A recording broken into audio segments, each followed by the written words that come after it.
याद रखना मेरी माँ, सबसे बलवान होता है समय।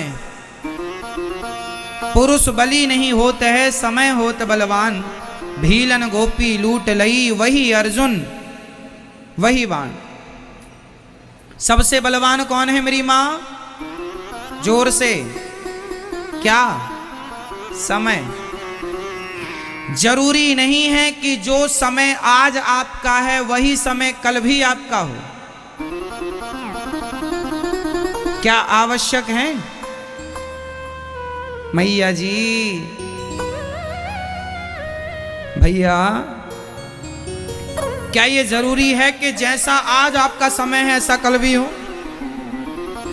इसलिए कहता हूं, समय का दुरुपयोग ना कीजिए। समय किसी का एक सा नहीं रहा।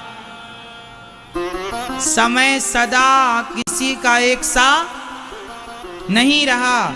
समय सबका बदला है। जो कल राजा थे वो आज रंक हो गए, और जो कल रंक थे वो आज राजा हो गए। जो अमीर थे वह आज गरीब हो गए, जो गरीब थे वह आज अमीर हो गए।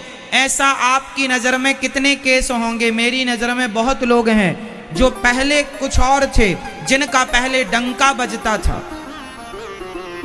कितने धनाढ्य ऐसे थे जिनके पास खूब पैसा था, आज उनकी संतानों को दो दो वक्त की रोटी के लिए सोचना पड़ रहा है।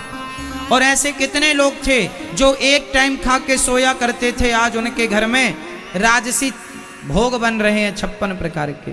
समय सबका बदला है। चाहे हरिश्चंद्र का समय हो, समय तो भगवान राम का भी बदला है। हर दिन वो वनवास के थोड़ी रहे, राजा भी तो बने राम जी। समय रावण का भी बदला है। रावण की आंखों के सामने 1 लाख पूत 1.25 लाख नाती मर गए। जिन बच्चों का बड़ा घमंड था रावण को, वो घमंड आंखों के सामने टूट गया। समय रावण का भी बदला है। समय तो भगवान राम का भी बदला है। जंगल से वो राजा भी बने हैं। तो राम भगवान का समय बदला, समय रावण का बदला, समय हरिश्चंद्र का बदला। समय आपका बदलता है, समय सबका बदलता है। इसलिए समय सबका एक सा रहेगा ये कभी नहीं सोचना चाहिए। इसलिए जब समय आए उसका सदुपयोग कर लेना चाहिए, क्योंकि आज अच्छा समय है, कल कैसा समय आएगा ये भगवान जानते हैं और कोई नहीं जानता। इसलिए समय का सदुपयोग करना चाहिए। समय है उसका सदुपयोग कीजिए। समय किसी के बाप की बफौती नहीं है कि मेरे बाप का समय था तो मेरा भी समय रहेगा। क्या ये जरूरी है? बोलो मेरी मां।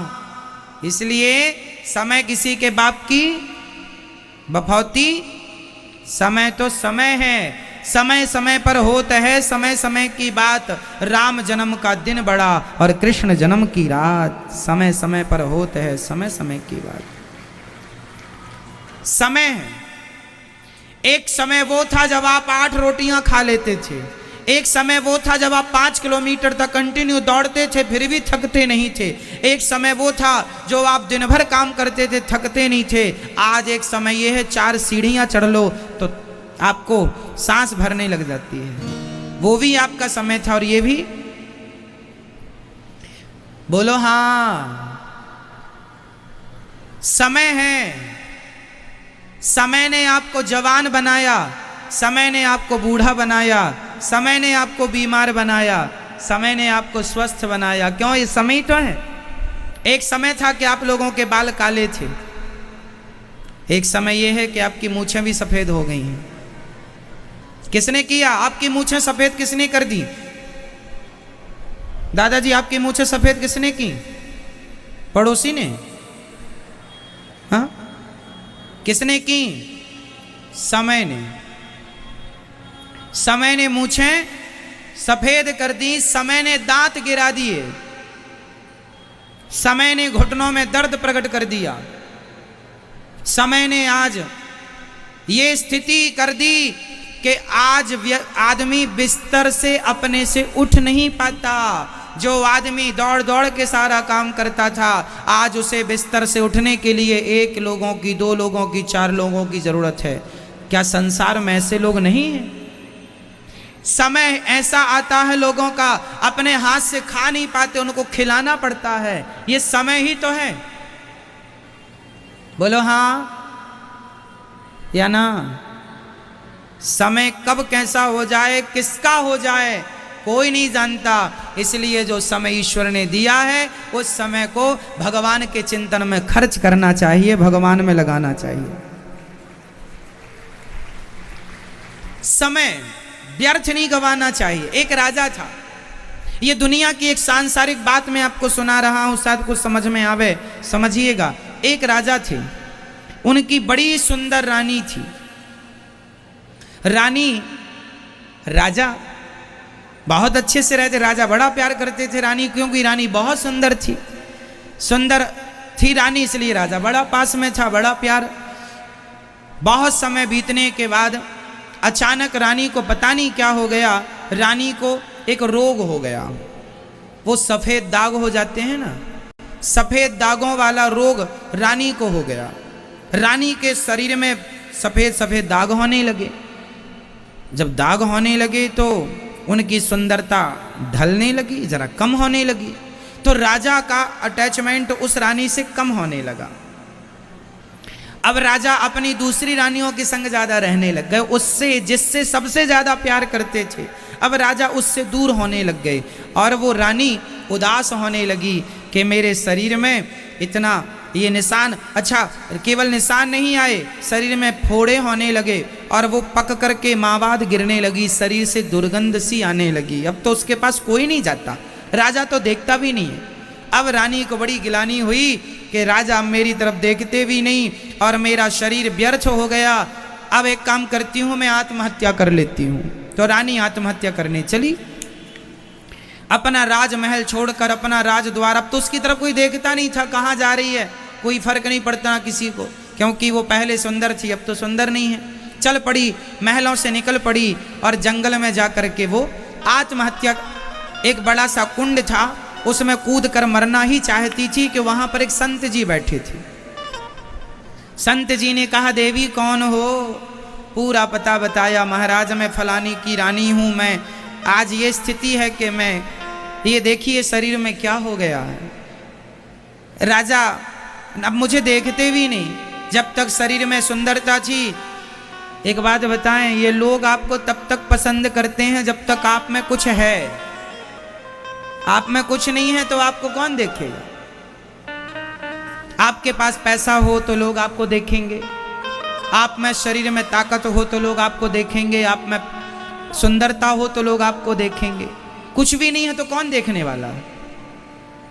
क्योंकि ये दुनिया आपको देखती इसलिए है क्योंकि उसे अपना स्वार्थ सिद्ध करना है। इस धरती पर सब लोग स्वार्थी ही तो हैं। स्वार्थ लाग करें सब प्रीति, सुर नर मुनि जन की यह रीति।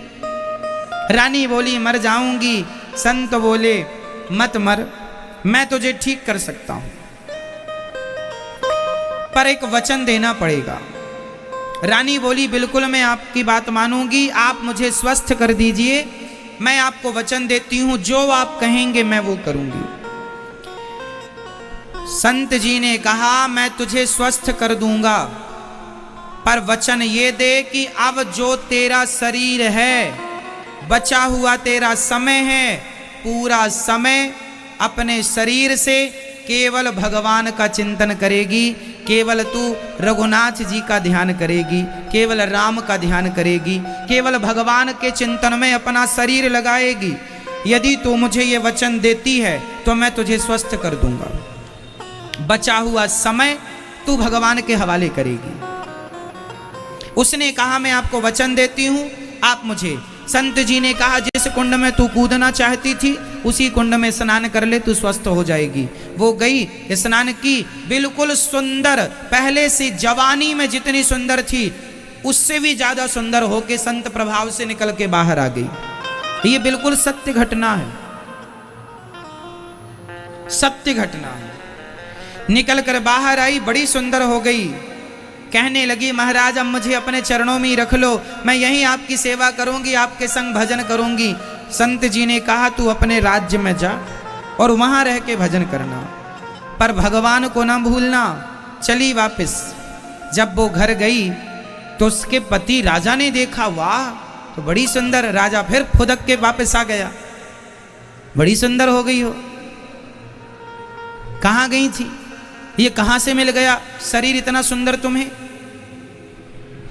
उसने कहा, राजा को उसने ज्यादा भाव नहीं दिया। उसने कहा, महाराज अब आप अपना काम कीजिए, मेरा जो बचा हुआ समय है अब मैं भगवान की आराधना में लगाऊंगी। मेरे शरीर पर अब आपका कोई अधिकार नहीं है। मैं अपने शरीर से, मैं अपनी वाणी से, मैं अपने वचन से, मैं अपने कर्म से अब केवल रघुनाथ जी की बन करके रहूंगी, रघुनाथ जी का चिंतन करूंगी। मुझे अब आप त्याग दीजिए जैसा त्याग दिए थे।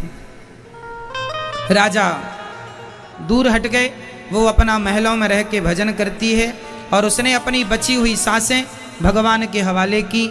संसार के बन के कब तक रहोगे? जब तक शरीर अच्छा है लोग देखते हैं, शरीर बूढ़ा हो गया कोई नहीं देखता। इसलिए मन भोगों में ना लगाकर भजन में लगाया जाए। भोगों से तो मन किसी का भरा ही नहीं, तो तुम्हारा क्या भर जाएगा। इसलिए ये भोग विलास हम सबको ठग रहे हैं, लूट रहे हैं।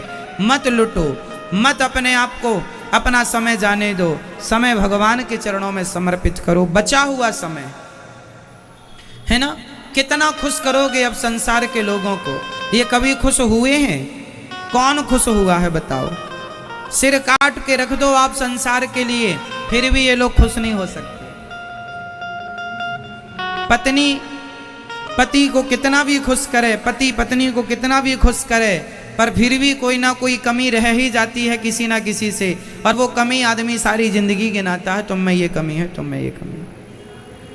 बाप अपने बेटों को कितना भी धन दे दे उनको खुश करने के लिए, फिर भी आजकल के कुछ बच्चे यही कहते हैं हमारे बाप ने हमें दिया ही क्या है। माँ अपना पेट फाड़वाती है बच्चों के लिए, माँ कितना दर्द सहती है बच्चों के लिए, पर वही बच्चे बड़े होकर कहते हैं तुमने क्या किया हमारे लिए। तो आप सिर काट के रख दीजिए साहब, ये दुनिया बड़ी स्वार्थी है। चाहे कोई हो, सब स्वार्थी ही है, बेटा हो बेटी हो, है ना। इसलिए दुनिया को खुश करने चलेंगे तो आपको करोड़ जन्म लेने पड़ेंगे, फिर भी दुनिया खुश नहीं होगी। और गोविंद खुश हो गए तो फिर किसी और को खुश करने की जरूरत नहीं है। मीरा ने भगवान को खुश कर लिया, उसने किसी की परवाह नहीं की। नरसिंह जी ने भगवान को खुश कर लिया, उन्होंने किसी की परवाह ना की। आप और हम भी समझें अब इन बातों को, संसार के चक्कर में ना पड़ो। ये संसार कभी किसी का नहीं हुआ मेरी मां, तुम्हारा नहीं हो सकता।